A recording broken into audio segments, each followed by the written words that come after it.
Selamat pagi saudara-saudara yang dikasih Kristus. Mari kita mengawali hari baru dengan mendengarkan firman Tuhan yang diambil dari Injil Matius bab 17 ayat 14 sampai dengan 20. Tuhan bersamamu. Inilah Injil suci menurut Santo Matius.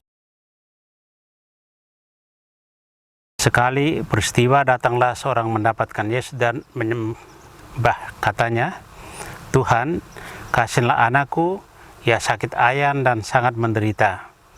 Ia sering jatuh ke dalam api dan juga sering ke dalam air. Aku sudah membawanya kepada murid-muridmu, tetapi mereka tidak dapat menyembuhkannya." Maka kata Yesus, "Hai kalian, angkatan yang tidak percaya dan sesat, berapa lama lagi aku harus tinggal di antara kalian? Berapa lama lagi aku harus sabar terhadap kalian? Bawalah anak itu kemari." Dengan keras Yesus menegur roh jahat itu, lalu keluarlah ia daripadanya, dan anak itu sembuh seketika itu juga. Kemudian ketika mereka sendirian, para murid menghampiri Yesus dan bertanya, "Mengapa kami tidak dapat mengusir setan itu?" Yesus menjawab, "Karena kalian kurang percaya. Sebab aku berkata kepadamu, sungguh sekiranya kalian mempunyai iman sebesar biji sawi saja, kalian dapat berkata kepada gunung itu, pindahlah dari sini ke sana, maka gunung ini akan pindah dan tiada yang mustahil bagimu." Demikianlah sabda Tuhan. Saudara-saudara dikasih Kristus, tema yang akan kita renungkan hari ini, kepercayaan. Tuhan Yesus mengusir roh jahat pada seorang anak, di mana sebelumnya para muridnya tidak berhasil mengusirnya. Yesus mengingatkan bahwa para murid itu tidak dapat menyembuhkannya karena mereka kurang percaya. Dibutuhkan kepercayaan atau iman yang mantap untuk mengalahkan roh jahat. Iman yang kokoh kepada Allah merupakan kekuatan yang bisa diandalkan, terutama ketika menghadapi kekuatan jahat yang mengganggu. Keraguan dalam hidup beriman dapat mengakibatkan karya Tuhan dalam hidup kita menjadi terlambat.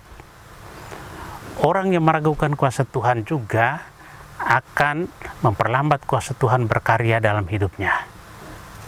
Keadilan Tuhan akan terwujud jika didasarkan pada kepercayaan yang tangguh.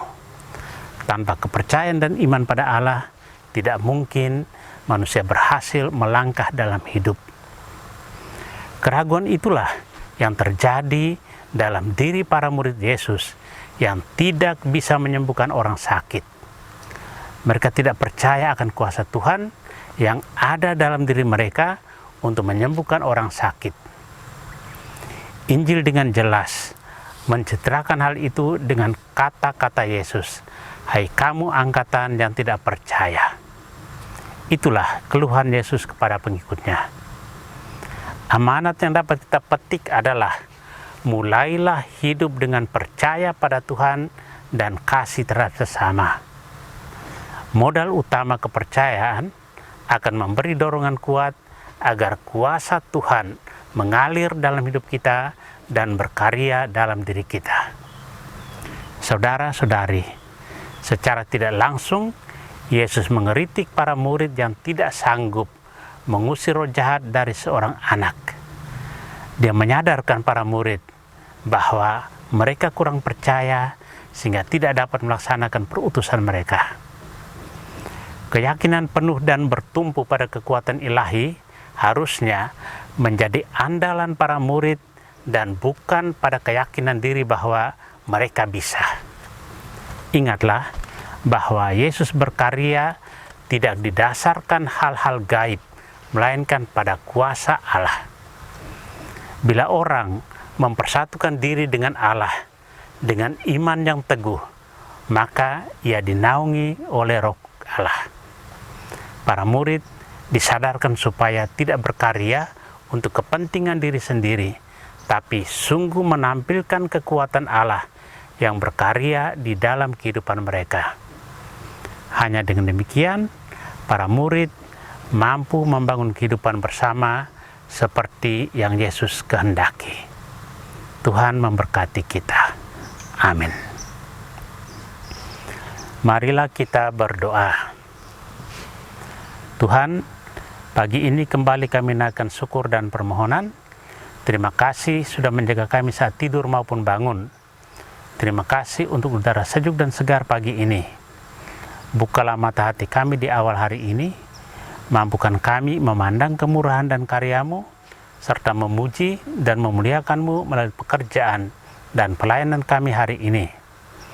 Bimbinglah kami selalu untuk menyadari kesalahan kami dan bertobat, sehingga kami sungguh rendah hati, mau membuka hati dan siap menerima rahmat-Mu yang akan tinggal dalam hati kami. Kristus terang dunia, berkatilah keluarga-keluarga kami, jadikanlah kami alat kasih-Mu, dan pantaskanlah kami menjadi hamba-Mu yang setia. Amin. Tuhan bersamamu. Semoga kita sekalian, orang-orang yang terkasih dan doakan, seluruh aktivitas kita hari ini dilindungi, dibimbing, dan diberkati oleh Allah yang Maha Kuasa, Bapa dan Putra dan Roh Kudus. Amin.